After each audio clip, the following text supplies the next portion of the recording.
Assalamualaikum warahmatullahi wabarakatuh. Perkenalkan, nama saya Rahmadini Safitri dengan NIM 2202-2038. Baiklah, pada kali ini saya akan mempresentasikan materi tentang definisi penelitian fenomenologi.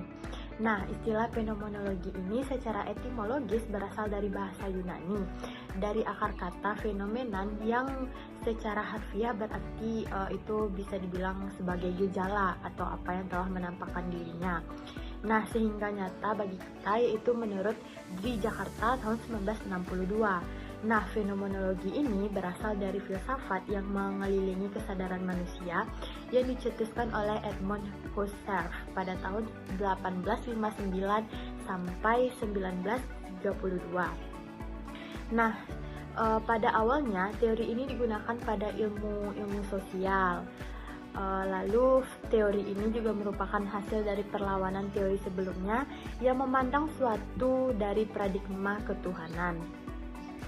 Fenomenologi ini juga didefinisikan sebagai metode kualitatif yang mendorong peneliti untuk menerapkan subjektivitas dan keterampilan interpersonal selama proses penelitian eksplorasi.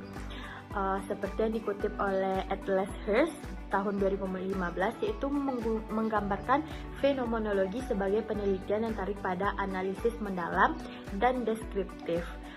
Nah, pengalaman individu terhadap suatu fenomena dalam konteks kehidupan sehari-hari. Lalu, pendekatan ini berusaha menangkap bagaimana individu memahami dan mengalami fenomena tertentu dalam realistis mereka. Dari berbagai pendapat itu mungkin dapat disimpulkan, yaitu penelitian fenomenologi adalah pendekatan kualitatif yang bertujuan untuk memahami pengalaman subjektif individu terkait suatu fenomena. Nah, selanjutnya yaitu ada tujuan dari penelitian fenomenologi. Nah, fenomenologi ini berfokus pada interpretasi untuk mendapatkan pemahaman mengenai struktur eksistensi dari suatu fenomena, sehingga fenomena tersebut dapat tampil secara autentik. Filosofi dasar fenomenologi ini menitikberatkan pada keunikan pengalaman hidup serta esensi dari fenomena tertentu. Nah, mungkin sebagai contohnya yaitu pengalaman kasus seorang kepala sekolah yang dapat digambarkan sebagai serangkaian pengalaman langsung yang terjadi dalam situasi alami yang kemudian dianalisis untuk memenuhi esensinya. Tujuan utama penelitian fenomenologi ini adalah untuk memahami dan menggali makna mendalam dari berbagai subjek individu terkait suatu fenomena.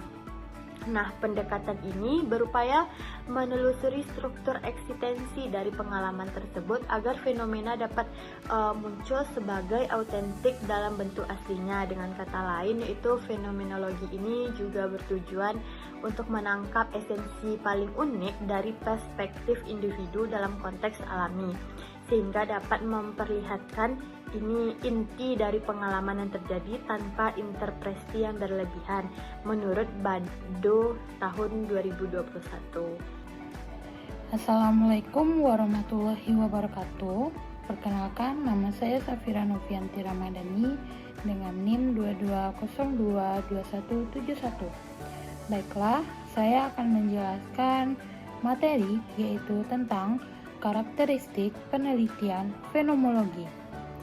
Fenomenologi memiliki ciri-ciri khusus yang membedakan dari aliran-aliran filsafat lainnya dengan kelebihan dan kekurangannya sendiri, dan itu sesuai dengan konteksnya. Nah, ada juga beberapa karakteristik utama dalam fenomenologi menurut Suranto pada tahun 2006.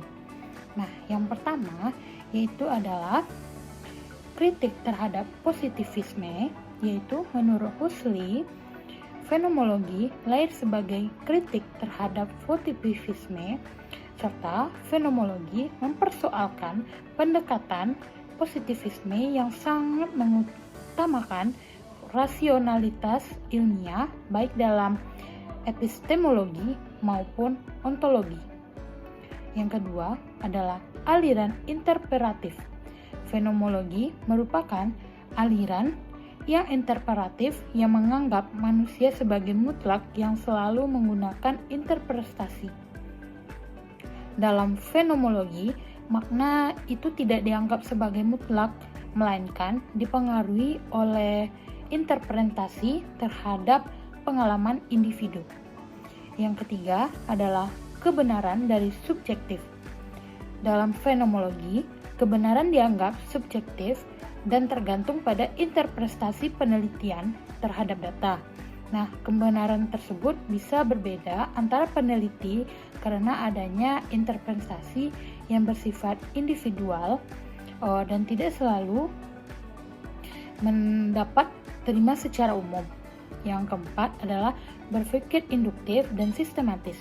Menurut Surya Mantri 1999 pada halaman 48, penalaran induktif menyusun kesimpulan dari pernyataan-pernyataan terbatas menuju pernyataan yang lebih umum. Dalam penelitian fenomenologis, data yang dikumpulkan dari berbagai kasus individu kemudian dianalisis untuk menentukan pola yang konsisten dan berulang yang membentuk suatu pengetahuan ilmiah. Yang kelima adalah mengkaji gejala dalam kehidupan sehari-hari. Nah, fenomenologi tersebut meneliti gejala-gejala dalam kehidupan masyarakat sehari-hari tanpa melakukan manipulasi atau perlakuan khusus. Yang keenam adalah penelitian sebagai instrumen utama. Dalam fenomenologi, penelitian dalam instrumen utama dalam pengumpulan data untuk memahami bahwasanya suatu proses dalam suatu kajian penelitian biasanya terlibat langsung dalam lingkungan penelitian dan menjalani interaksi personal dengan subjektif. Nah, yang ke-8 adalah perspektif holistik.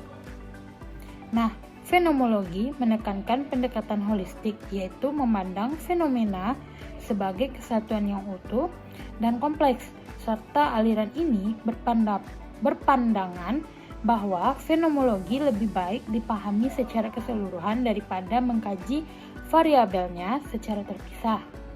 Nah, materi selanjutnya yaitu tentang jenis-jenis penelitian fenomenologi. Menurut Creswell 2007 halaman 59-60 ada dua jenis penelitian fenomenologi, yaitu dari Yazid dan Basson 2023.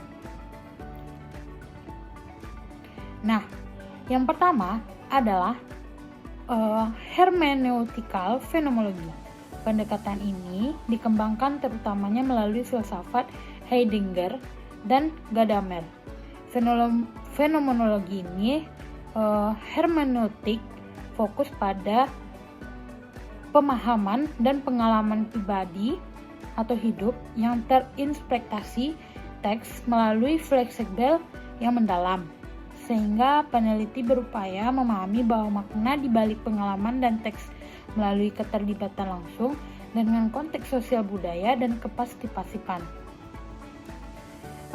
Terus yang kedua adalah transgender fenomenologi, di mana fenomenologi transgender berakar pada filsafat Edinburgh, Australia yang berfokus pada esensi dari pengalaman melalui bracketing atau evonement.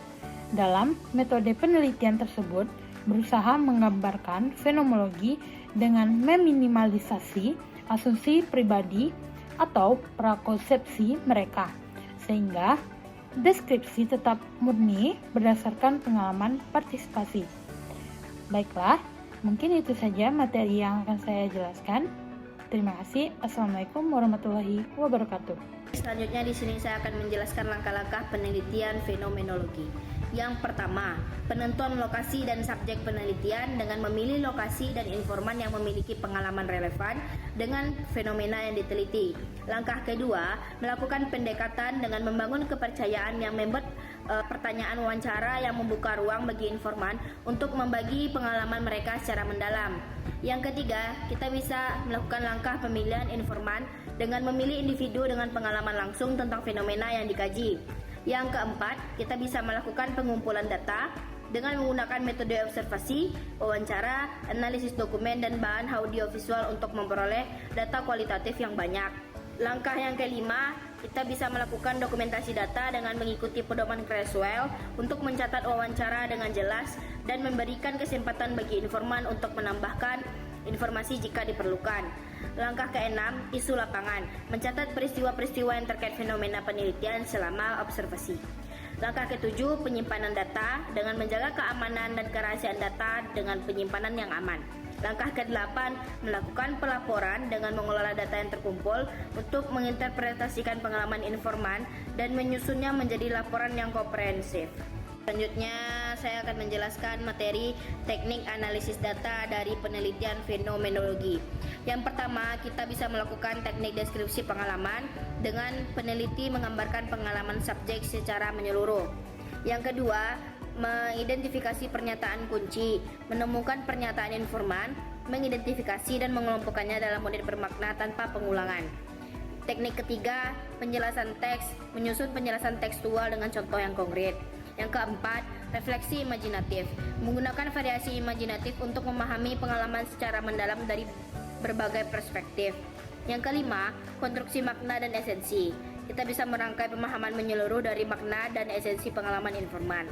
Yang keenam, pelaporan hasil, menyampaikan hasil dengan kesatuan makna yang mencerminkan pengalaman kolektif para informan.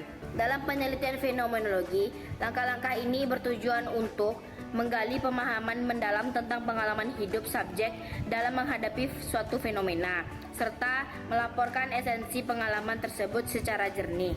Baik, saya kembalikan kepada moderator.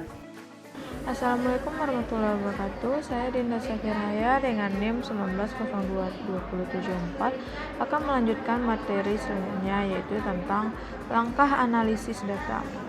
Jonathan S. Smith memukakan 3 langkah, yaitu yang pertama, peneliti harus berpegang pada satu sudut pandang psikologis, masuk ke dalam sikap reduksi fenologis ilmiah, dan mencermati fenomen yang tengah dikaji. Kemudian membaca keseluruhan deskripsi yang ditulis oleh partisipan. Yang kedua yaitu penyusunan atau pembuatan bagian-bagian deskripsi. Karena kita sedang menjalankan analisis psikologis, kita hendaknya menggunakan kriteria yang paling relevan untuk sudut pandang psikologi. Yang terakhir yaitu menyampaikan sepatah kata mengenai transformasi. Makna selanjutnya, data dikumpulkan dari sudut pandang sehari-hari. Akan tetapi, agar data mentah itu menjadi betul-betul relevan dengan psikologis, maka transformasinya harus langsung sesudah data mentahannya terkumpul. Baiklah, materi selanjutnya yaitu kelebihan dan kekurangan penelitian fenomenologi. Adapun kekurangan dari fenomenologi ini adalah pertama yaitu adanya kekeliruan atau kebohongan partisipan.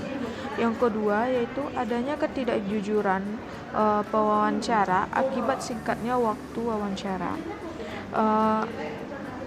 Adapun kelebihan penelitian fenomenologi ini adalah yang pertama yaitu fenomenologi sebagai suatu metode keilmuan dapat mendeskripsikan fenomena dengan apa adanya dengan tidak manipulasi data, aneka macam teori dan pandangan.